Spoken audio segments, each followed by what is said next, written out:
क्योंकि बस एक वैक्सीन चाहिए बजट के लिए। और ये हम क्यों कह रहे हैं? क्योंकि हमने लॉकडाउन के दौरान जबरदस्त गिरावट, रुकावट और बाधाएं अपनी अर्थव्यवस्था में देखी थी। नौकरियों का जाना, सब कुछ, एक तरह से आमदनी, आम आदमी का गिरना, ये सब कुछ देखा था। लेकिन क्या हम बेहतरी के रोड मैप पर पहुंच चुके हैं? इससे पहले कि हम आगे बढ़े, जल्दी से आपको बता दें, बस 3 घंटे बाद संसद में पेश होगा आम बजट। कैबिनेट की बैठक 10 सवा 10 बजे के आसपास होने वाली है। बिल्कुल, और हमेशा की तरह जो परंपरा रहती है, ठीक 11 बजे निर्मला सीतारमण वित्त मंत्री बजट पेश करने वाली हैं और इससे पहले सवा 10 बजे कैबिनेट की बैठक होगी। हमारे 3 संवाददाता हमारे साथ जुड़ेंगे तमाम अपडेट्स के साथ। लेकिन आपको बता दें कि तीसरी बार बजट पेश करेंगे निर्मला सीतारमण। ये उनका तीसरा बजट होगा 2021, यानी कि एक नए दशक की शुरुआत अंजना। और इस नए दशक में सबकी नजरें इस बार बजट पर इसलिए भी है क्योंकि 2020 एक ऐसा विपरीत परिस्थितियों वाला साल रहा जिससे अब पार पाना, जिससे अब उबर पाना सरकार के लिए एक बड़ी चुनौती साबित हो सकता है। ऐसे में बजट के वो कौन से हाईलाइट पॉइंट्स होंगे हम आपको दिखाएंगे जिससे अर्थव्यवस्था को बूस्ट मिल सकता है, जिससे अर्थव्यवस्था में जान फूंकी जा सकती है। 3 घंटे का इंतजार है, 3 घंटे तक का काउंटडाउन पल पल का हम आपको दिखाएंगे। और जफर इस्लाम साहब यहां पर पूरे सकारात्मकता के साथ कह रहे हैं कि जो इकोनॉमिक सर्वे में बात कही गई ग्रोथ रेट को लेकर, यहां पर आलोक जी कह रहे हैं कि वो दरअसल रिकवरी रेट है, नेगेटिव से पॉजिटिव आने को। बेजौन जी, आपसे मेरा सवाल ये, क्योंकि जफर इस्लाम जी लगातार कह रहे हैं कि कृषि पर फोकस रहने वाला है, लेकिन किसानों की आमदनी यानी कि उनकी आय की अगर बात कर ले, मनमोहन सरकार के दौर में लगभग 6,426 रुपए आए, मोदी सरकार में आंकड़ा बढ़कर 8,931 हो गया, यानी कि 6 साल में 2,505 रुपए बढ़ा। विकास दर जो सालाना कृषि की है वो 2.9% है। अगर आपको किसानों की आय दोगुनी करनी है तो ये 15% होनी चाहिए। इतना बड़ा गैप है, कैसे ब्रिज होगा? मैं आपसे जवाब लूंगी, लेकिन उससे पहले अपने तीनों सहयोगियों के पास जरा चलते हैं जो इस वक्त हमारे साथ जुड़ गए। हिमांशु मिश्रा हमारे साथ निर्मला सीतारमण के घर के बाहर से जुड़ गए हैं। अशोक सिंघल, अनुराग ठाकुर वित्त राज्य मंत्री के घर के बाहर से हमारे साथ जुड़ गए हैं। और हमारी सहयोगी कमलजीत संधू हमारे साथ वित्त मंत्रालय के बाहर से जुड़ गई हैं। सबसे पहले आपके पास आते हुए हिमांशु, क्योंकि देखिए प्रधानमंत्री नरेंद्र मोदी और उनकी सरकार के लिए भी बड़ी चुनौती है। सबसे बड़े सवाल अर्थव्यवस्था को ही लेकर खड़े होते हैं। किसान आंदोलन कर रहे हैं, उसको भी लगातार अशोक सिंघल कवर करते रहे हैं। और यहां पर आज नजर रहेगी वही कृषि विकास दर जिसका जिक्र नेहा कर रही थी। ये सब कुछ कैसे आश्वस्त कर पाएंगे? क्योंकि अब जनता कहती है कि आप 11%, 15%, 16% करते रहते हैं, हम तो मुश्किलों में गिरे। किसान, मिडिल क्लास, क्या नया हो सकता है बजट?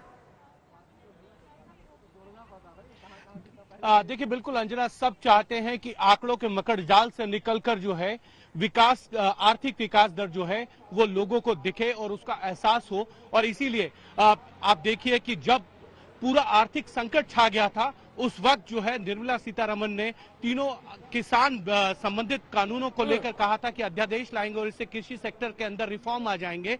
और आज हम लोग खड़े हैं यहां से लगभग 8:30 से 8:40 के बीच में जो है वित्त मंत्री निर्मला सीतारमण निकलेंगी और बही खाता लेकर जाएंगी।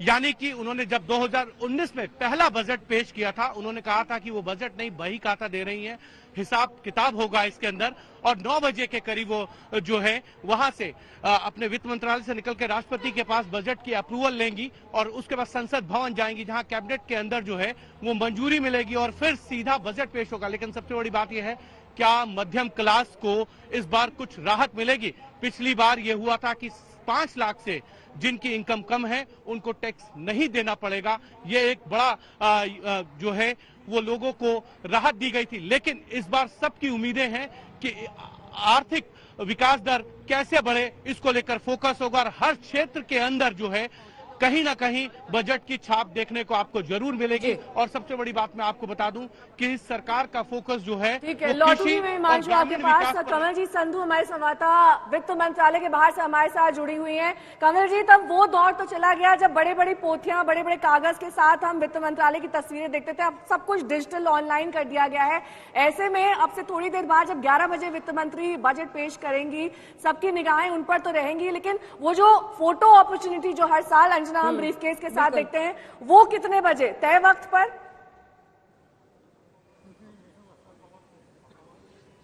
देखिए 8:30 बजे वो अपने घर से निकलेंगे और तकरीबन 9 बजे यहाँ पे फोटो अपॉर्चुनिटी होगा। और जैसे ही हिमांशु बोल रहे थे कि बही कहा था और वो दिखाया जाएगा। और पिछली बार जैसे एक पहले रेड बैग हुआ करता था, वहां पर अब एक लाल जो कपड़ा है बही खाता है, उस हिसाब से परंपरागत तरीके से ये बजट ले जाया जाएगा। उसके बाद राष्ट्रपति भवन जाएंगी निर्मला सीतारमन और उसके बाद सीधा वो 10 बजे कैबिनेट पहुंचेंगी। 10:15 बजे हमें पता है कि कैबिनेट है और उसके बाद वो बजट पेश होगा।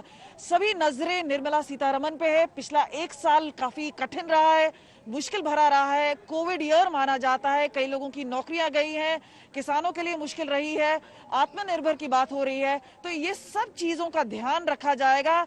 मिडिल क्लास की भी काफी उम्मीदें उनसे बंधी हुई हैं, तो इस सब को देखना होगा कि कितनी आर्थिक मदद मिल जाएगी एक कॉमन मैन को, एक आम आदमी को। और क्योंकि हम देख रहे हैं ये समय वो टाइम भी चल रहा है कि किसान बैठे हुए हैं सड़कों पर, तो किसानों के लिए इस बजट में क्या है उस सब पे नजरें बने हुई हैं। लेकिन आपको बता दें, पिछले 1 हफ्ते पहले जिस तरह से हर बजट से पहले एक कुछ मीठा बनाया जाता है, यहाँ पे हलवा बनाया गया था और एक परंपरागत तरीके से रखा जाएगा क्या, पर ये बजट अच्छा होगा लोगों के लिए, उस पे सबकी नजरें हैं और किस तरह की रियायत मिल सकेगी उस पर भी, टैक्स स्लैब्स पर भी सबकी नजरें बनी हुई हैं। बिल्कुल, कमलजीत बने रहिए हमारे साथ। अशोक सिंघल के पास चलते हैं, वित्त राज्य मंत्री। और अशोक, आप किसान आंदोलन भी लगातार कवर करते रहे हैं। अनुराग ठाकुर की तस्वीरें भी पिछली बार आपने दिखाई थी, पूजा पाठ करके पूरा निकलते हैं घर से। बस जनता ये कह रही है कि अर्थव्यवस्था भगवान भरोसे ना हो, सरकार बड़े कदम उठाए। अशोक, बिल्कुल सभी को उम्मीद है, चाहे वो आम आदमी हो, मिडिल क्लास हो, बिजनेसमैन हो, सबको इस बजट से काफी उम्मीद है। क्योंकि 1 साल में जिस ढंग से अर्थव्यवस्था को लेकर काफी चुनौतियां रही, सरकार भी इस बात को समझती है, चाहे वैक्सीन का मामला हो, खास और संजना कृषि, रोजगार और महामारी का जो संकट रहा, उससे कैसे आगे बढ़ा जाए, फ्यूचर वाला बजट होगा ये, इस बात को लेकर के खासा ध्यान दिया गया। हालांकि पिछले 1 साल में भी कई तरह के पैकेज अनाउंस किए गए, लेकिन ये बजट जो है भविष्य वाला बजट हो। जो बेरोजगार हैं, नौकरियां काफी चली गई इस महामारी के दौरान, सैलरियां कटी लोगों की, इसके अलावा कृषि, इस पर काफी फोकस होगा। और मिडिल क्लास जो गृहिणियां हैं, उनको भी काफी उम्मीदें हैं कि महंगाई को लेकर के कुछ किया जाए, इसमें जो महंगाई बढ़ी, जिस ढंग से हालात बने, उसको लेकर के तमाम फोकस किया जाएगा, ये काफी उम्मीदें हैं। विपक्ष भी इस बात को लेकर उम्मीद रखे हुए कि जो 1 साल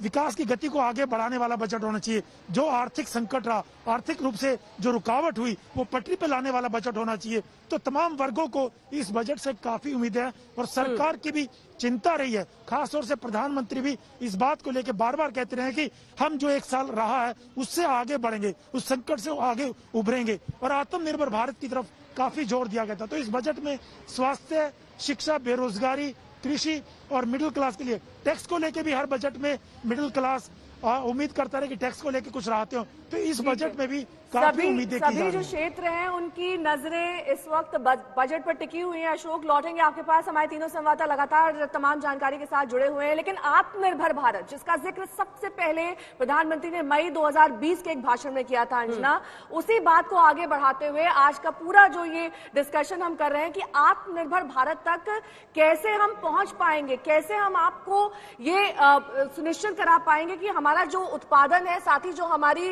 कंजम्पशन है सर, वो बढ़ पाएगा। और जो बात अब मैंने आपसे पहले कही थी कि डबल कैसे होगी किसान की इनकम, उसी बात को आगे बढ़ाते हुए कहां तक अभी तक हम पहुंच पाए हैं उस 15% के लक्ष्य तक, क्योंकि 2.7% तो कुछ भी नहीं है। नहीं, बिल्कुल सही नेहा जी, आपने बहुत सही एक मतलब उम्मीद रखे हैं सामने लोगों का कि फार्मर्स को उनके हार्वेस्ट का प्राइस कैसे सही ढंग का मिले, ताकि ये जो विचौली लोग हैं, जो इंटरमीडिएट कॉस्ट जो बढ़ा देते हैं, जैसे जो हम लोग सब देखे हैं कि ये मंडी एक लोगों के ऊपर बर्डन रहा, वो एक अपॉर्चुनिटी नहीं बना। लोगों को सही कीमत दिलाने के लिए उनके सामने एक विकल्प लाना होगा कि वो जो भी व्यक्ति उनको सही कीमत दे, उनको वो बेचे। ये नहीं कि आप जबरदस्ती उनसे वो उस कीमत में बेचवाओ जो उनका एक्चुअली कॉस्ट भी नहीं मेकअप करते हैं। तो उसको देखते हुए कंज्यूमर का भी जो एंड प्राइस है, एंड प्राइस को हमको एक कॉम्पिटिटिव लाना होगा। जैसे आज आप लोग सबको मालूम है कि कैसे डिजिटल वर्ल्ड में आज हम घर बैठे सामान मंगा रहे हैं और वो 40 से 50% कम दर में बिक रहा है रिटेल प्राइस से। क्यों? क्योंकि एक कंपटीशन आया है, लोगों के सामने एक विकल्प आया है, एक अपॉर्चुनिटी आया है थ्रू ऑनलाइन सेल, जो हम लोग इतने प्लेटफॉर्म्स जो खुल रहा है रोज में, तो वैसे ही फार्मर्स का भी इनकम को हमको बढ़ाना होगा। फार्मर्स के इनकम को इस ढंग से लाना होगा जो एक्चुअल फार्मर्स हैं, the small farmers, the unorganised. आपकी सरकार ने बिल्कुल सैयद जफर इस्लाम साहब बड़े कृषि रिफॉर्म के तौर पर इसको रखा था, लेकिन आपको कन्विंस तो किसानों को ही करना है ना। कोई भी विपक्षी पार्टी उन्हें आप बार बार कहते हैं भ्रमित कर रही है, लेकिन ये किसान है जो इस ठंड में बैठे हुए हैं, आपको तो उनको कन्विंस करना है। आपकी समस्या तो ये कि आप उन्हीं को नहीं समझा पा रहे हैं। देखिए, जैसा अभी कहा इन्होंने कि बिल्कुल विकल्प पैदा करना चाहिए, हमने विकल्प ही पैदा किया है। और इन्होंने कहा कि इलेक्ट्रॉनिकली जब आप ऑनलाइन अगर बाई करते हैं तो आपको सस्ता मिलता है। तो इस तरह की चीज़ें जो है मार्केट में विकल्प क्रिएट करने की बात थी, तो हमने किसान के लिए इस पूरे बिल में विकल्प क्रिएट किया है। और मंडियों को खत्म करने के बजाय मंडियों में हमने इलेक्ट्रॉनिकली लिंक किया है इनाम के जरिए, ताकि 7,000 में से 1,000 मंडियां लिंक होंगे कि किसान ये एक जगह बैठ के दूसरी जगह भी अपने उपज को, अपने फसल को बेच सकता है। लेकिन कुछ गलतफहमियां फैलाई गई हैं। मुझे पूरी उम्मीद है जिस तरह से प्रधानमंत्री ने अपील की है वो बातें होंगी और कोई ना कोई विकल्प निकलेगा और मिडिल ग्राउंड निकलेगा, इसका समाधान भी निकलेगा। लेकिन मैं एक चीज कहना चाहता हूं, जब बार बार आप बात करते हैं तो 11% कोई बोलता है कि आप कह रहे कि कितना उसमें सच्चाई है, तो मैं आपको बताना चाहता हूं कि ये सारे आंकड़े आपके सामने हैं, उसको रीवैलिडेट करते हैं। और आपको दुनिया में देखिए, जब अगर किसी को आप पूरे दुनिया की इकोनॉमी को स्कैन कीजिए और देखिए किस हालत में, महामारी में किस तरह से दुनिया की इकोनॉमी है, और अगर सबसे ज्यादा अगर कोई इन्वेस्टमेंट हो रहा है, और दो तरह के, एक तो एफडीआई जो रिकॉर्ड एफडीआई है, और उसके बाद एफपीआई जो ग्रोथ कैपिटल जो है वो इंडिया में आ रहा है। 1,75,000 करोड़ जो है वो 2 महीने में आया, अपने आप में दर्शाता है कि पूरे दुनिया का कॉन्फिडेंस इंडिया में है, इंडिया के लीडरशिप में है, इंडिया के इकोनॉमी में है और ये ग्रोइंग इकोनॉमी में है, इसलिए ग्रोथ कैपिटल सब यही आ रहा है। आईएमएफ ने 11.5% प्रोजेक्शन किया है ग्रोथ का, जिसमें चीन को वो 8.5 नंबर पर रख रहे हैं। आलोक जी, आप ही से सवाल है। मुझे तो मतलब सरकार को तो, एक सेकंड पूरा सवाल सुनिए, सरकार और सरकार के दावों को तो आप दरकिनार कर दे, लेकिन आईएमएफ की तरफ से 11.5% का प्रोजेक्शन, चाइना को वो नंबर 2 पर रख रहे हैं 8.1 के साथ, 5.9 स्पेन, और उसके बाद फ्रांस उससे भी नीचे 5.5 पर है। सबको धत्ता बता दीजिएगा। देखिए, मुझे लगता है कि अगर दोनों का बेस देखें, चीन की अर्थव्यवस्था का बेस और हमारे का, तो एक मिनट प्लीज भाई, आप समझ नहीं आया आपने क्या कहा इतनी देर तक, अब थोड़ा सुनिए जरा। चीन का और इंडिया का अगर बेस देखेंगे हम दोनों का, तो 11% और 8% का कंपैरिजन बेमानी है, पहला मेरा स्टेटमेंट। दूसरा, मोदी साहब ने तो स्वयं कहा था ये रेटिंग एजेंसीज और ये सब जो है ये सब बेमानी है, तो आज हम उन पर कैसे विश्वास करते हैं? हम तो मोदी जी पर विश्वास करते हैं। आज का विषय ये है, इकोनॉमिक सर्वे तक में कह दिया है, जिस पर मैं आलोक जी से बात करूंगी। मूडी जो है वो मूडियल है, स्टैंडर्ड एंड पुअर रेटिंग देता है। चलिए जल्दी बात, वही कह रहा हूं, जब इन्होंने कहा कि आईएमएफ की भी तो कुछ सैंक्टिटी रखेगा। मुझे लगता है कि मोदी जी को इस बार पर बयान देना चाहिए कि हमारे भारत के ऊपर 7 साल में मोदी जी के आने के बाद जितना कर्ज था उसका 43% क्यों बढ़ गया, इसका उत्तर देना चाहिए। एनपीए हमारा 2.5 लाख करोड़ से 14 लाख करोड़ हो गया, ये सुब्रमण्यम स्वामी जी इनके सांसद कह रहे हैं, इसका जवाब देना चाहिए। अगर इतनी अच्छी अर्थव्यवस्था चल रही थी, पेट्रोल 100 के पार, रुपया डॉलर की तुलना में लगातार गिर रहा है, हमारा ब्याज लगातार बढ़ रहा है, सारी चीजें महंगी हैं, आलू और प्याज तक के दाम को आप कंट्रोल नहीं कर पाए हैं, बातें बहुत बड़ी बड़ी हैं, परचेजिंग पावर लोएस्ट है। जॉन साहब ने कहा कि आलोक जी इस बार छप नहीं रहा बजट, इस बार ऑनलाइन आएगा, छापेंगे तो लोग आईपैड पे हो सकता है, लाल कपड़े में आप लपेटे हुए देखें इस बार। मुझे लगता है कि लाल आप कपड़े तो में कहा देश को फंसाए हुए थे, ये कह रहे हैं कि हमने डिजिटल पूरा एकदम कर दिया। लाल वस्त्रम हो और वो उसके 4 नाम और दे दीजिए, उससे महंगाई कम होने वाली नहीं है। अनऑर्गेनाइज सेक्टर में बेरोजगारी का जो आलम है, जनवरी और दिसंबर पिछले 1.5 महीने 45 दिन में मनरेगा में 53% रजिस्ट्रेशन बढ़ा है। कोरोना के बाद तो घटना चाहिए, लोग वापस जाने चाहिए काम धंधे पर। क्या करें, courtesy MNREGA, courtesy Congress party लिख दे। मुझे लगता है हलवे हर के बार साथ कर्टसी लिखे, हलवे के साथ हलवे में भी कर्टसी चाहिए। इस बार खिचड़ी भी बने और खिचड़ी के साथ पापड़ भी हो, ध्यान इसी पर रहे सरकार का, बस इसके अलावा कोई काम नहीं है। सर एक मिनट में कहना चाहूंगा, अनएम्प्लॉयमेंट पे कोई इनके पास किसी तरह का रोड मैप नहीं है, महंगाई को कंट्रोल करेंगे कोई रोड मैप नहीं है। तब से सैयद जी जितना बोल रहे थे सब धत्ता कर दिया आपने। देखिए, मुझे लगता है मैं तो कहने वाला था, वो कहावत आज तक देखिए, आज तक मुहावरा है ना, अरे भाई आप कहना क्या चाहते हैं? अगर अनएम्प्लॉयमेंट के बारे में बात कर रहे हैं, एक मिनट अभी आपके एक मिनट मैं आपको जवाब देता हूँ। अनएम्प्लॉयमेंट रेट के बारे में आप बात कर रहे हैं, आपसे पिछले जितने डिबेट उठा के देखिए, आपने सीएमआई का डेटा बार बार कोट किया। आज आप भूल गए, आप उसको भूल रहे थे। जिस तरह से इस सरकार एक सेकेंड, आप कैमरे से नजर मिलाकर बोल दीजिए कि देश में बेरोजगारी नहीं है, हम हटा देंगे सीएमईआई के। नहीं, मैं आपको बताना चाहता हूँ, बोलिए ना। बिल्कुल, देखिए अनएम्प्लॉयमेंट है, बेरोजगारी भत्ता, बेरोजगारी जो दर है वो कम हो रहा है, बेरोजगारी दर कम हो रहा है, और जिस तरह के पॉलिसी मेजर्स लिए उससे और भी कम होगा। मैं आपको बताना चाहता हूं, जिस तरह का निवेश हिंदुस्तान में हो रहा है, जिस तरह के 102 लाख करोड़ के जो इंफ्रास्ट्रक्चर प्रोजेक्ट को हमने आइडेंटिफाई किया है, और उसमें जब निवेश होगा, जिसमें इन्वेस्टमेंट होगा, तो उसमें जिस तरह का इकोनॉमिक ग्रोथ होगा, मल्टीप्लायर इफेक्ट होगा, बैकवर्ड इंटीग्रेशन, फॉरवर्ड इंटीग्रेशन लेके, तो जाहिर है नौकरियां भी बढ़ेंगी और साथ साथ जीडीपी भी ग्रोथ होगा। अरे भैया, आप कहना क्या चाहते हैं समझ नहीं आया। मैं कहना ये चाहता हूँ कि आप अपने 1 मिनट कहना ये चाहता हूँ कि 2008 के क्राइसिस, जिससे 3 टाइम ज्यादा क्राइसिस है, उस वक्त आपने 1 मिनट मैं ये कहना चाहता हूँ कि 18 लाख करोड़ को बैलेंस शीट, जो बैंक का बैलेंस शीट 18 लाख करोड़ था, उसको आपने 52 लाख करोड़ खोल दिया, फ्री में दे दिया। उस वक्त का अगर आप लोन उठा के देखिए, एनपीए के बारे में बात करते हैं, नहीं, एनपीए के बारे में बात करते हैं, एनपीए के बारे में बात करते हैं, तो कम से कम आपको उस वक्त का देखना है। रोक दो इस विकास को, थोड़े दिन नहीं, रोक दो आप यार। के बारे में रोजगार की बात जब आप करते हैं तो एक बुनियादी सवाल है, एक बुनियादी बात है। मैं रोजगार पर एक बुनियादी बात पूछना चाहता हूँ। आपने बहुत बड़े बड़े आंकड़े दिए हैं। पिछले कई सालों से हम लोग डिजिटल इंडिया हो गए हैं, हर चीज आपकी फिंगर टिप्स पे है, डेटा स्मार्टफोन है, स्मार्टफोन पर है। अब बजट भी कागज पे नहीं आएगा, मोबाइल पे आ जाएगा। बेरोजगारी का आंकड़ा, रोजगार का आंकड़ा, कमाई का आंकड़ा सामने क्यों नहीं आता है? अमेरिका में हर हफ्ते पेरोल डेटा आता है, जॉबलेस डेटा आता है। क्या समस्या है? आप लोग हर चीज में कनेक्टेड हैं, हर आदमी को डायरेक्ट उसके अकाउंट में पैसा जा रहा है, फिर उन लोगों का हिसाब लगने में हमको सीएमआई के भरोसे क्यों रहना पड़ता है? हम भी उसी के भरोसे हैं, आप भी उसी के भरोसे हैं। मैं इस बात को जवाब देता हूँ। देखिए, ये अच्छा सवाल है, मैं इसका जवाब डेटा क्रंचिंग में बहुत पुअर हैं हम लोग। नहीं, मैं यहाँ तक कि आज की तारीख में जफर साहब मैं आपसे पूछूं, आप ये नहीं बता पाएंगे कि कितने एम्प्लॉयमेंट एक्सचेंज काम कर रहे हैं देश में? ये बात हकीकत है कि रोजगार समाचार पत्र बंद होने के कगार पर है। एसएससी की सुन लीजिए, 18 लाख से 54 लाख करोड़, 32 लाख करोड़ बांट दिया आप लोगों ने, 32 लाख 33 लाख करोड़ रुपया बांट दिया लोगों को। रुक जाइए, आलोक जी अपने दशकों का जवाब देना चाह रहे हैं। इतने दशक तक आप भी तो सोए रहे ना। मैं बताता हूँ। हाँ, बताइए अपना जवाब दीजिए। आपने भी जरूरी नहीं समझा। एसएससी जी का जो रिक्रूटमेंट है पिछले 6 साल का, जिसमें मिडिल क्लास बिहार और यूपी का बच्चा क्लर्क और असिस्टेंट ग्रेड का एग्जाम देता है, पिछले 6 साल में 36,000 से वैकेंसी 18,000 पे है। 6 बार की जगह 4 बार एग्जाम हुआ है, 4 में से 2017 का रिजल्ट नहीं आया है। अगर ओवरऑल देखेंगे मुझे लगा अपने वक्त का हिसाब देंगे, सरकारी सरकार को जवाब सरकारी रिक्रूटमेंट 25% जवाब दीजिएगा कि जब आप सत्ता में थे तो इतने दशकों तक क्यों सोए रहे नींद में? कौन से डेटा आज आपको जरूरी लग रहा है? अरे जो डेटा, जिस डेटा की बात हो रही है, आपने क्या प्लेटफॉर्म बनाया इसके लिए? क्या सिस्टम तैयार किया कि बेरोजगारी का डेटा हो? मैम, सारे के सारे सिस्टम, एम्प्लॉयमेंट एक्सचेंज, 1100 से ज्यादा एम्प्लॉयमेंट एक्सचेंज डिस्ट्रिक्ट लेवल पे कांग्रेस की सरकार ने बनाई है।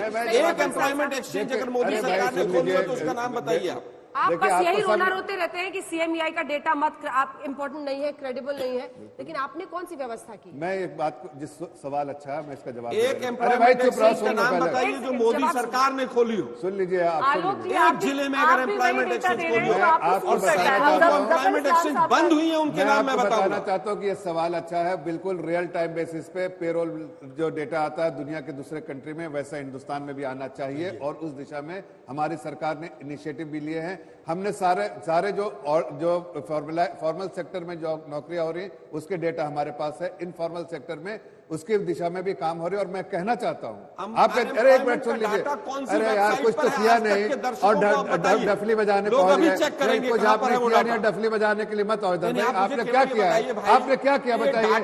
हमने तो आपने 1 रुपया भेज के, कार्यकाल है, कब तक कांग्रेस से पूछते नहीं, रहिए? 1 रुपया में 60 पैसे, 1 रुपया भेजते थे, 84 पैसा वापस ले लेते थे। आप लोग तो ऐसे लोगों को पैदा किया था जो आज तक पैदा ही नहीं हुआ, उसका पैसा खा रहे थे। संकट मोचक की पूजा करते हुए ये तस्वीरें सुबह सुबह बजट के पहले। अशोक, ठीक है, कुछ ही देर में उनके पास चलेंगे। सामने अंजना, और ये भी लड्डू भी दिलचस्प रखे होगा, हैं। बिल्कुल लड्डू रखे हैं और हर बार की तरह इस बार भी पूजा पाठ के साथ शुरुआत अनुराग ठाकुर यहाँ पर करते हुए, लेकिन देखना ये दिलचस्प होगा कि क्या संजीवनी बूटी वाकई लेकर निर्मला सीतारमण आ पाती हैं, क्योंकि जिस तरीके का सेटबैक इस वक्त अर्थव्यवस्था को लगा है कोरोना काल के मद्देनजर, उससे अब उबरने की जरूरत है। उस अर्थव्यवस्था को कैसे अब आगे बढ़ाया जाएगा? जो मंदी का दौर हमने देखा बीते एक साल में, ये कहा गया लगातार कि जब वैक्सीन आएगी तो इसमें सुधार हो जाएगा, अर्थव्यवस्था में तेजी देखी जाएगी, लेकिन क्या वाकई इस अर्थव्यवस्था को पंख दे पाएगा इस बार का बजट?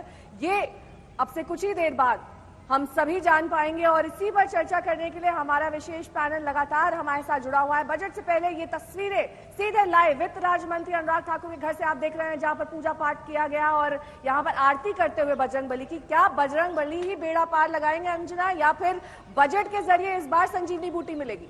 जय हनुमान ज्ञान गुण सागर, जय कपीस तिहु लोक उजागर, मतलब सब कुछ भगवान के चरणों पे। मैं अच्छी बात पूछूं, आप डर क्यों रहे हैं? नहीं, मैं तो ये कह रहा हूँ कि गुस्से में मुझे लगा देख रहे हैं। नहीं, बिल्कुल नहीं। पूजा के साथ शुरुआत कर रहे हैं, लेकिन जनता को भी चाहिए, मतलब उनको नौकरियां, अर्थव्यवस्था बेहतर हो, कैसे पॉकेट में पैसा बचे, सब चाहिए। अगर आपकी भगवान में आस्था ना हो तो वैसे ही आपकी बातों का विश्वास लोग कम करते हैं। तो मुझे लगता है कि जिनको आस्था है, जिस भगवान में भी आस्था है, उसके चरणों में पहले मत्था टेकना चाहिए, उसके बाद ही कोई बड़ा काम करना चाहिए। तो मुझे अच्छा लग रहा है कि आज वो भगवान के सामने खड़े हैं और उनके मत्था टेकने के बाद ही ये बजट के पेश करने की जो है कोशिश, जो उनके जो पूरा ध्यान लगा के पूजा किया है उन्होंने, बिल्कुल ध्यान लगा के, लेकिन उससे ज्यादा उनका ध्यान जो है आलोक देश जी की कुछ कहना अर्थव्यवस्था चाह पे रहे हैं। है। आलोक और जी, मुझे पूरा भूखे यकीन पेट भजन नहीं होता? पूरा यकीन है कि कुछ लोग नास्तिक लोग यहाँ बैठे हैं, जैसे आलोक जी नास्तिक जो है बैठे हैं, ऐसे नास्तिक लोग शब्दावली का इस्तेमाल करते ये आपने कैसे तय कर लिया सर कि वो आस्तिक है नास्तिक है? इस बात पे भी इनको रोष आता है कि कोई पूजा पाठ कर रहा है। भाई पूजा पाठ करना उनकी आस्था है, तो पूजा पाठ करने दीजिए। किसी ने भी, नांजना जी ने कहा, उन्होंने भी कहा कि आप डरिए जिस मत। तरह से आपकी हंसी आ रही है, हम तो कह रहे हैं कि राम राज्य आए, पूजा पाठ करने। देखिए राम राज्य आए बहुत अच्छी बात है, लेकिन भूखे पेट भजन नहीं होता। नहीं, पहली चीज।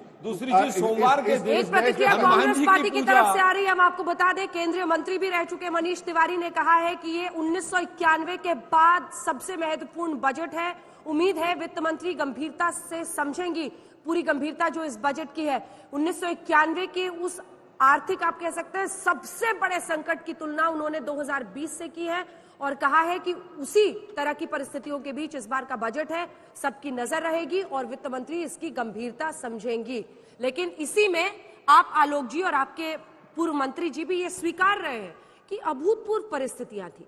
अब ऐसी महामारी जो सदियों में आती है वो आ जाएगी तो संकट तो आएगा ही, साथ में मिलकर उभरना होगा। अंजना जी, महामारी को एक सेकंड आपको टोक रही हूँ सर, फौरन लौटिए। अशोक जुड़ गए हमारे साथ। अशोक, बातचीत करेंगे क्या अनुराग ठाकुर अब वहां मौजूद पत्रकारों से? पूजा पाठ जिसकी मैंने बात की थी पहले, संकट मोचक के कदमों में देखिए पूजा करते हुए। बजट से पहले वो पत्रकारों से बातचीत करे। हाँ बिल्कुल, पूजा जरूर की है, वो हर साल की तरह पूजा करते हैं। सिर्फ बजट वाले दिन ही नहीं, वैसे भी हर रोज उनकी दिनचर्या का हिस्सा है पूजा करना। तो वो पूजा करके उसके बाद निकलने वाले हैं थोड़ी देर में। लेकिन मीडिया से बात करने के आसार कम है कि मीडिया से बजट के बारे में कोई बातचीत करें। लेकिन इतना जरूर है कि काफी उम्मीदें हैं। अनुराग ठाकुर हो या निर्मला सीतारमण, आम लोगों को इस बजट से काफी उम्मीदें हैं और सरकार भी के सामने जो चुनौतियां हैं पिछले एक साल जिस ढंग से रहा, उसको देखते हुए सरकार की पूरी कोशिश रहेगी, चाहे वो रोजगार का मुद्दा हो, कृषि किसान से जुड़ा मुद्दा हो, इन तमाम मुद्दों को लेकर के अर्थव्यवस्था को कैसे पटरी पे लाया जाए, भविष्य को देखते हुए इन तमाम चीजों पे पूरा फोकस किया जाएगा। अंजना, रोजगार कैसे निर्मित किए जाए, क्योंकि काफी नौकरियां गई हैं, पिछला साल काफी चुनौतीपूर्ण रहा।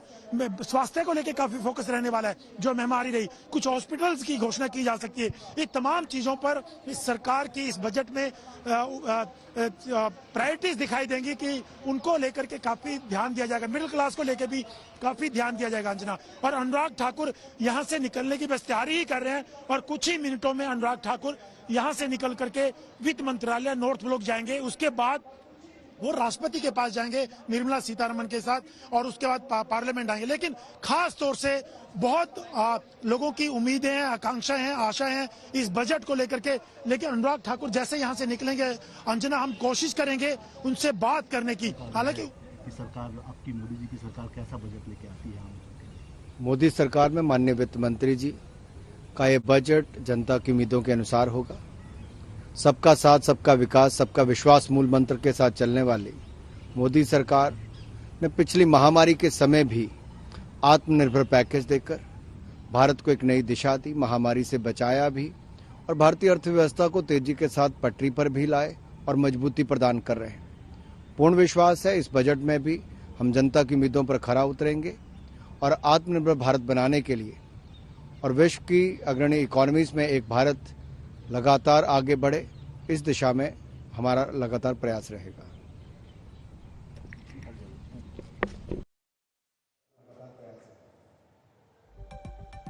ठीक है, डिस्कशन कर लेते हैं। जनता की उम्मीदों का बजट होगा, ये कह रहे हैं अनुराग ठाकुर, वित्त राज्य मंत्री। पूजा पाठ और अर्चना के बाद वो अब निकलेंगे। कुछ ही देर में निर्मला सीतारमण की भी तस्वीरें आप देखेंगे। अब बहुत कुछ घंटों का इंतजार है, लेकिन मोतीचूर के लड्डू प्रसाद में मिलते हैं आलोक जी, और बड़ी श्रद्धा और आस्था के साथ जनता इस देश की इसको स्वीकारती है। अब कह रहे हैं और वित्त मंत्री भी कह रही हैं कि जबरदस्त होगा, लेकिन जो मनीष तिवारी ने कहा उसी पर मैं रिएक्शन लेना चाहती हूँ। उन्होंने भी कहा ना कि ये अभूतपूर्व संकट है, जिसके बाद उन्होंने 91 से तुलना की है इसकी। देखिए, मुझे लगता है बिल्कुल अभूतपूर्व है और कोरोना ने उसको और ज्यादा कहीं ना कहीं गड्ढे में पहुंचाया है, इसमें कहीं कोई दो राय नहीं है। लेकिन कोरोना से पहले भी अर्थव्यवस्था का जो बुरा हाल था, यही कारण था कि कोरोना में 2 महीने के बाद हिंदुस्तान के अंदर तमाम राज्यों ने और केंद्र सरकार ने शराब की दुकानों को खोलकर अर्थव्यवस्था को चलाना चाहा। तो हम पूछना चाहते हैं, जो मेरा शुरुआती था कि स्टार्टअप इंडिया, बैटअप इंडिया, लेटअप इंडिया, स्टैंड अप इंडिया, वो सब कहाँ चले गए? आज अगर 3 बड़ी बातें बताइए आलोक शर्मा जो इस बजट में होनी चाहिए। चलिए सार्थक बेरोजगारी, 3 बड़ी बातें। बेरोजगारी क्या हो बेरोजगारी के लिए? ऐसे बेरोजगारी, महंगाई, ये तो मैं भी कोई भी बच्चा बोल देगा। बेरोजगारी के लिए क्या? बेरोजगारी का सबसे पहला। रुक रहे 1 सेकंड, अशोक सिंघल, अशोक बात कीजिए। अशोक अशोक अशोक अंजना, हेलो,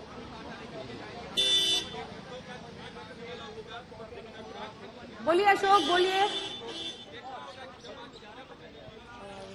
अंजना, अभी अभी अनुराग ठाकुर अपने घर से निकल गए वित्त मंत्रालय के लिए और वहां पे निर्मला सीतारमण भी पहुंच रही हैं। उसके बाद राष्ट्रपति भवन जाएंगे। जैसे कि अनुराग ठाकुर ने साफ तौर से कहा कि आम आदमी की उम्मीदों वाला बजट होगा और इसमें तमाम जो लोगों की आशा है, आकांक्षाएं हैं, उसको ध्यान में रखते बजट बनाया गया है। तो सब उम्मीद, सब वर्ग, चाहे वो मिडिल क्लास हो, किसान हो, कृषि हो, तमाम चीजों को देखते हुए ये बजट बनाया गया और काफी अच्छा बजट होगा, ये अनुराग ठाकुर का कहना था। और अभी अभी निकले हैं अनुराग ठाकुर वित्त मंत्रालय के लिए। अंजना,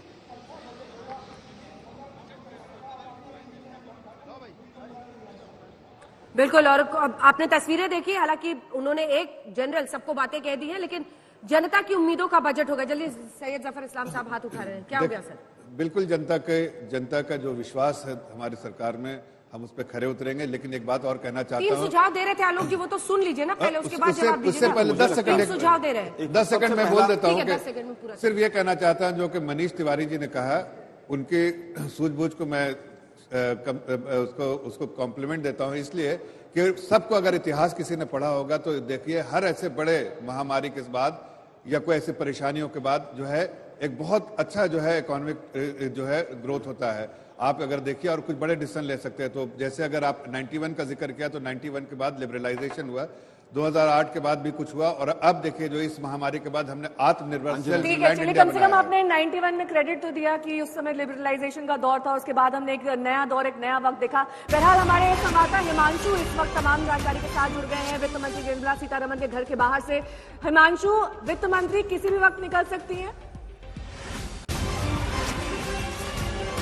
बिल्कुल, किसी भी वक्त निकल सकती है। 8:30 वक्त का समय दिया गया था। मैं बता दूं आपको, अब से कुछ देर के अंदर जो है निर्मला सीतारमण यहाँ, बिल्कुल मैं आपको सुन पा रहा हूँ, निर्मला सीतारमण जो है कुछ देर बाद जो है वो अपने घर से यहाँ से निकलकर वित्त मंत्रालय जाएंगी, जहाँ पर अपने अधिकारियों के साथ जो है वो चर्चा करेंगी और उसके बाद फोटो अपॉर्चुनिटी जो है वित्त मंत्रालय के बाहर होगी। वहां से सीधा राष्ट्रपति भवन जाएंगी और राष्ट्रपति से बजट पर मंजूरी लेने के बाद वो जो है संसद भवन जाएंगी, वहां पर कैबिनेट में मंजूरी होगी और उसके बाद सीधा वो बजट पेश करेंगी। लेकिन सबसे बड़ी बात है, जनता की उम्मीदों पर खरा उतरने वाला ये बजट जिस तरीके से अनुराग ठाकुर बता रहे थे वो होगा। लेकिन बड़ा सवाल ये है, क्योंकि प्रधानमंत्री नरेंद्र मोदी भी ये कह चुके हैं कि इस संकट काल के अंदर 3 छोटे छोटे बजट जो है वो आ चुके हैं और अब देखना यह है कि आज निर्मला सीतारमण के बही खाते से क्या निकलता है। क्या कृषि क्षेत्र के लिए वो सारी चीजें निकलती हैं जिससे किसान नाराज है। रिफॉर्म बिल तो सरकार ला चुकी है, क्या ग्रामीण क्षेत्र के लिए क्या निकलेगा, औद्योगिक क्षेत्र के लिए क्या निकलेगा, क्योंकि देश की अर्थव्यवस्था जो बिल्कुल मंद पड़ चुकी है, धीमे से भी कम हो चुकी है, अब उसको रफ्तार देने के लिए क्या लाया जाएगा, क्योंकि ये कहा जा रहा है कि जीडीपी जो है उनका टारगेट जो है सरकार को 11% लेकर नजर बनाए रखिए हिमांशु, लौटेंगे हम आपके पास जब तस्वीरें लाइव आएंगी। और अनुराग ठाकुर ने निकलने से पहले क्या कुछ कहा, सुनिए। सरकार में माननीय वित्त मंत्री जी का ये बजट जनता की उम्मीदों के अनुसार होगा। सबका साथ, सबका विकास, सबका विश्वास मूल मंत्र के साथ चलने वाली मोदी सरकार ने पिछली महामारी के समय भी आत्मनिर्भर पैकेज देकर भारत को एक नई दिशा दी, महामारी से बचाया भी और भारतीय अर्थव्यवस्था को तेजी के साथ पटरी पर भी लाए और मजबूती प्रदान कर रहे हैं। पूर्ण विश्वास है इस बजट में भी हम जनता की उम्मीदों पर खरा उतरेंगे और आत्मनिर्भर भारत बनाने के लिए और विश्व की अग्रणी इकोनॉमीज में एक भारत लगातार आगे बढ़े, इस दिशा में हमारा लगातार प्रयास रहेगा। ठीक है, जफर इस्लाम जी, यहाँ पर अनुराग ठाकुर ये कहते हुए कि सबका साथ, सबका विश्वास, और इसी के साथ एक और नारा भी था, startup India, stand up India. Bijon ji, आपसे मेरा ये सवाल कि जो स्टार्टअप इंडिया की बात करी जा रही है, यानी कि स्टार्टअप्स को बूस्ट देना चाहिए, उसके लिए तो कई सारी चीजों की जरूरत है। उसके लिए टैक्स रिफॉर्म्स की जरूरत है, उसके लिए जीएसटी रिफॉर्म्स की जरूरत है, उसके लिए एफडीआई को बढ़ावा मिले उसकी जरूरत है, और साथ ही इस बात की भी जरूरत है कि जो प्रोसीजरल फॉर्मेलिटीज हैं उनको कम किया जाए। बिल्कुल, आपको ईज ऑफ डूइंग बिजनेस लाना बहुत जरूरी है, और ईज ऑफ बिजनेस तब आएगा जब आप एक ट्रांसपेरेंसी लाओगे, जब आप एक अकाउंटेबिलिटी लाओगे सिस्टम पे। और हम बार बार यही चीज कह रहे हैं कि अपॉर्चुनिटी है, अब हम लोग जो आम आदमियों के लिए सोचने का एक प्रयास करने का उम्मीद बनाए हैं, उसको अब रियल टर्म्स में लाना होगा सामने। और हम उम्मीद करते हैं कि इस बजट में वो उम्मीदों का एक रोड मैप बनेगा, एक पाथवे बनाएगा, जो दिखाएंगे कि कैसे रोजगार बढ़ाया जाएगा, कैसे फार्मर्स के पॉकेट में ज्यादा से ज्यादा कीमत दिया जाएगा उनके जो उपजाऊ है उसको लेकर। तो इस ढंग के चीजों को हम उम्मीद कर रहे हैं कि इस बजट में उस ढंग का एक पॉलिसी डॉक्यूमेंट ले आएंगे सामने, जो tax reforms, banking sector reforms, जो सारी चीज आप बता रहे हैं, लेबर रिफॉर्म्स, ये सारी चीजों को एक एक करके उसका उदारीकरण केवल नहीं, उसका एक सही ढंग का एक विकल्प लाकर सामने दिखाएंगे। ठीक है, बहुत सारे मुद्दे हैं, सब पर चर्चा करेंगे। एक बार सिलसिलेवार ढंग से पूरा कार्यक्रम आपको बता दें, 8:30 बजे, अब से कुछ ही देर में 8:35 के आसपास होने वाले हैं। निर्मला सीतारमण नॉर्थ ब्लॉक के लिए निकलेंगी। फिर आपको बता दें ठीक 9 बजे के आसपास ये जो फोटो अपॉर्चुनिटी जिसकी हम बात कर रहे हैं, वो पूरी बजट टीम के साथ निर्मला सीतारमण की होगी, देश की वित्त मंत्री की। राष्ट्रपति भवन से फिर वो रवाना होंगी। 10 बजे के आसपास फोटोशूट, जब वहां पर वित्त मंत्री, आपको याद होगा जब वो संसद के अंदर जाती है पार्लियामेंट हाउस में, तो इस बार शायद आप वो ब्रीफकेस नहीं देखेंगे, इस बार आप आईपैड पर या किसी ऐसे ही इलेक्ट्रॉनिक उपकरण पर आप देखेंगे उसको, शायद लाल कपड़े में लपेट कर वो इस बार लाएंगी, जो हर बार वही खाता होता था। तो वो आप 9 बजे के आसपास देखेंगे। 10 बजे के आसपास वो पार्लियामेंट एंटर करेंगी, संसद पहुंचेंगी, और फिर 10:15 बजे के आसपास यूनियन कैबिनेट की बैठक होगी जिसमें पास किया जाएगा बजट को, और फिर 11 बजे बजट बोलने की शुरुआत वो कर देंगी। इस बार दिलचस्प और अलग अंदाज ये होगा कि एक बहुत बड़ा बूस्ट डिजिटल इंडिया को देने की कोशिश होगी, जब वो छपाई नहीं हो रही है इस बार, बल्कि एक डिजिटली ऑनलाइन सब कुछ डालकर वो पढ़ेंगी। जल्दी से अब दोनों पॉलिटिकल जो हमारे साथ यहाँ पर लोग हैं, आप अपनी बात पूरी कीजिए। आम बजट की कैसे, फिर आपसे सुझाव सुनेंगे ना सर, 3 बड़े सुझाव आपके सुनने हैं, वैसे आपको टाइम बहुत मिल गया सोचने के लिए। जल्दी से सैयद जफर इस्लाम साहब, जल्दी से। देखिए अंजना जी, हमने आत्मनिर्भर पैकेज के अंदर 29,87,000, आजकल आप लोग वोकल फॉर लोकल भी बोल रहे हैं। हाँ, बिल्कुल सुन लिए। 29,87,000 करोड़ का ऑलरेडी जो है पैकेज हमने अनाउंस किया है, आत्मनिर्भर 1, 2, गरीब कल्याणकारी योजना, और जो आरबीआई से जो है जो जितनी मॉनेटरी स्टिमुलस मिला है, और उसके साथ साथ हमने कई पॉलिसी रिफॉर्म्स किए हैं। लेकिन फिर भी इस बजट में आपको 3-4 चीजें, अहम चीजें मुझे देखने का मिलेगा, जो बार बार हम लोग बात कर रहे थे। फिस्कल कंसोलिडेशन का रोड मैप मिलेगा। फिस्कल डेफिसिट पे जो आप बात कर रहे थे उसका जरूर आपको खाका मिलेगा। इसमें आपको इसमें कैपेक्स जो है, जो सरकारी निवेश जो होगी उसके बारे में आपको जानकारी मिलेगी। आपको किस तरह से मल्टीप्लायर इफेक्ट लेकर आया जाए इकोनॉमी में, ताकि जो है 1 रुपया खर्च करने का 3 रुपये से 5 रुपया उसका जीडीपी में इम्पैक्ट हो। उस तरह के जो बैकवर्ड इंटीग्रेशन फॉरवर्ड इंटीग्रेशन का पूरा इम्पैक्ट लेते हुए जो हमने इंफ्रास्ट्रक्चर पे बड़े 2 लाख करोड़ का जो प्रोजेक्ट आइडेंटिफाई किया गया उसमें इन्वेस्टमेंट किया जाएगा। उसके साथ साथ एफपीआई जो पीएलआई स्कीम जो अनाउंस किया गया है उसके तहत जो है मैन्युफैक्चरिंग स्पेस में बहुत बड़ा बूस्ट मिलेगा। इसलिए कि आज अगर आप जीडीपी को देखिए, नंबर को देखिए, जो आज के 203 लाख करोड़ का है, उसमें जो सबसे बड़ा कंट्रीब्यूशन आता है सर्विसेज सेक्टर का आता है।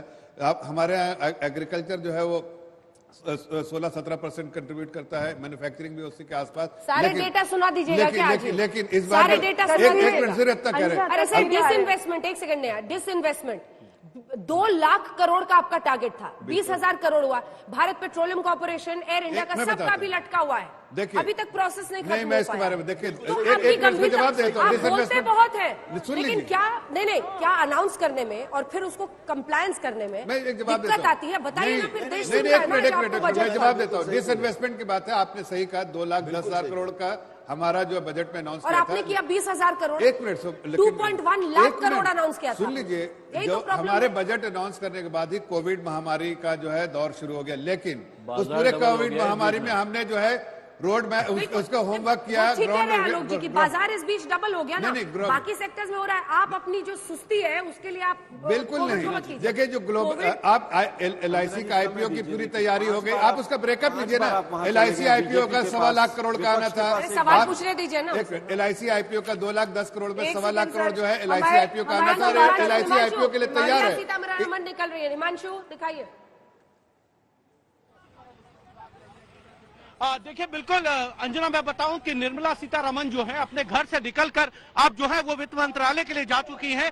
हम आपको बता दें कि तीसरा बजट जो है वो 2019 के बाद वो पेश करने जा रही हैं। और सबसे बड़ी बात यह है कि जब कोरोना संकट हो और देश के किसान जो है सड़कों पर बैठे हो, उन कानूनों के खिलाफ जिसको मोदी सरकार ये कहकर लाई थी कि ये कानून जो है किसी रिफॉर्म है। और अब देखना यह होगा कि आज आम जनता के उम्मीदों पर यह बजट कैसे खरा उतरेगा, क्योंकि 3 बजट मिनी बजट जो है वो कोरोना संकट में सरकार लेके आई थी। 20 लाख करोड़ का पैकेज जो है खुद प्रधानमंत्री ने घोषित किया था। अब देखना यह है कि हेल्थ सेक्टर के लिए क्या मिलेगा, औद्योगिक क्षेत्र के लिए क्या मिलेगा, क्योंकि जो अर्थव्यवस्था है उसकी गति जो है बिल्कुल मंद पड़ गई है। उसको रफ्तार देने के लिए आज निर्मला सीतारमण के हिसाब किताब के पिटारे से क्या निकलेगा, क्योंकि इतना तो तय है कि सरकार जरूर चाहेगी कि एक ऐसा बजट हो जो सोशो इकोनॉमी हो, जिसमें सोशल सेक्टर के लिए भी बहुत सी चीजें हो और अर्थव्यवस्था को बढ़ाने के लिए भी कई रिफॉर्म्स करने के लिए बजट के से जो है कई मंत्रालयों का जो बजट है उसको बढ़ाया जाए। हिमांशु आलोक जी दे रहे हैं कांग्रेस पार्टी के। सबसे पहली चीज तो वित्त मंत्री का ये तीसरा बजट होगा निर्मला सीतारमण का। भरोसा है वित्त मंत्री के तौर पर उन पर और प्रधानमंत्री पर। और 3 सुझाव दे रहे थे आप। अभी तक अंजना जी जो देखने को मिला है पिछले 7 साल में वो ये रहा है कि मैक्सिमम स्लोगन और मिनिमम वर्क, भाषण फुल और बाकी सब कुछ गुल। 3 जो सुझाव है, सबसे पहला सरकारी निवेश बढ़े, जिससे निवेश बढ़ने से कहीं ना कहीं रोजगार बढ़ेंगे, रोजगार बढ़ेगा तो डिमांड बढ़ेगी और अर्थव्यवस्था का जो चक्का जाम हो गया है सरकार ने कर दिया है वो चालू होगा। दूसरा सुझाव, महंगाई चरम पर है।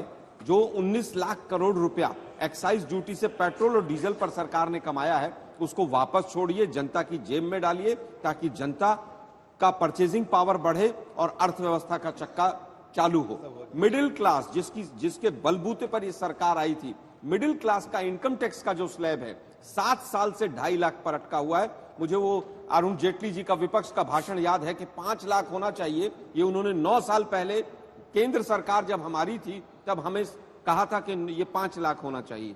आज इनकम टैक्स का स्लैब बढ़ना चाहिए, महंगाई कम करने के लिए टैक्सेस कम होने चाहिए, बेरोजगारी घटने के लिए इन्वेस्टमेंट जो है उसका पहिया बढ़ना चाहिए। ठीक है, जवाब दीजिए इसका सैयद जफर इस्लाम साहब। खास तौर पर जो इनकम टैक्स स्लैब में उन्होंने राहत की बात की है, कुछ देंगे कि नहीं? कुछ पिटारे में है? मिडिल क्लास सुन रहा है आपको ध्यान से। देखिए, बिल्कुल मिडिल क्लास के लिए अगर एमएसएमई को हमने 3 लाख करोड़ दिया था, वहां भी मिडिल क्लास के लिए था। 20 लाख करोड़ का जो पैकेज था वो तो इतना बड़ा जुमला था।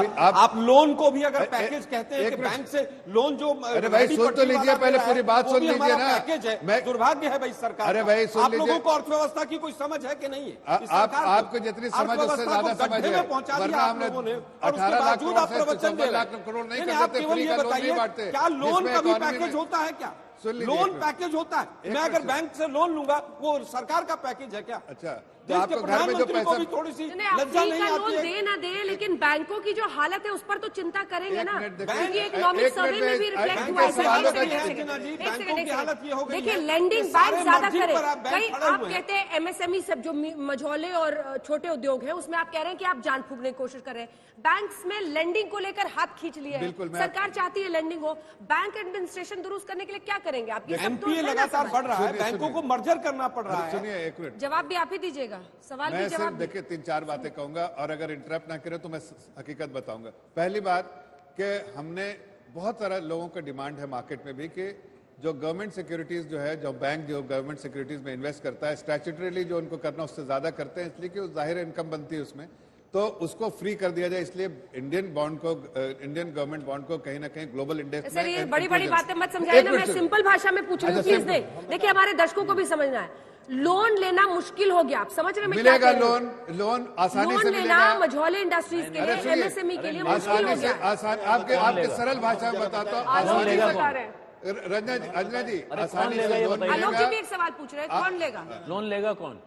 हाँ, मैं आपको बताता हूँ। 3 C's का डर। मैं लोन कब लूंगा?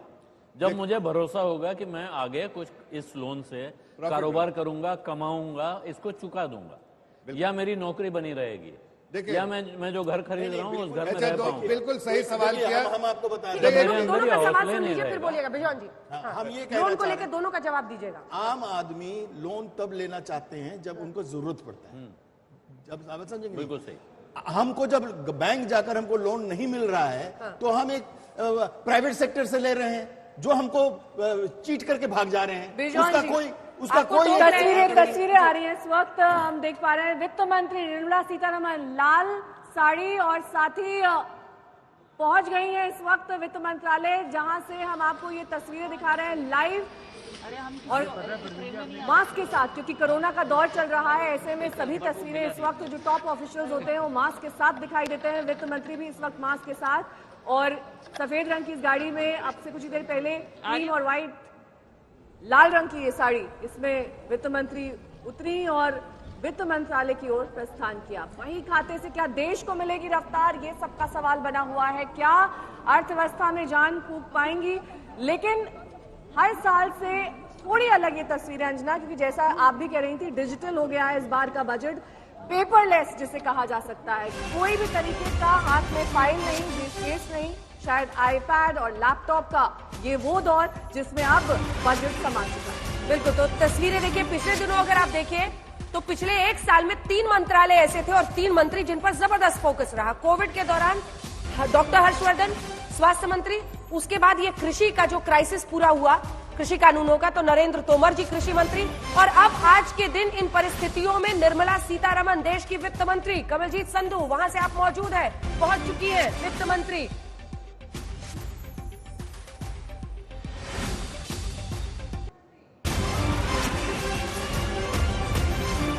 सफेद साड़ी उन्होंने पहनी हुई थी और कुछ ही देर में आप 9 बजे के करीब उन्हें देखेंगे। जब वो बाहर आएंगी तो बही खाता उनके साथ होगा और साथ ही अनुराग ठाकुर होंगे और सीधा यहां से वो जाएंगी राष्ट्रपति भवन, जिसके बाद 10 बजे के करीब वो पार्लियामेंट जाएंगी और 10:15 बजे कैबिनेट होगा।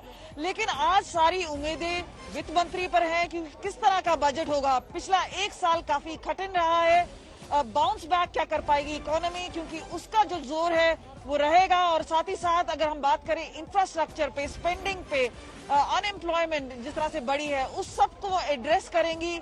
जिस तरह किसान अब सड़कों पे बैठे हैं, किसानों के लिए क्या होगा, ये सब चीजों पर नजर रहेगी पूरी जनता की कि किस तरह से इकोनॉमी को रिवाइव कर पाए।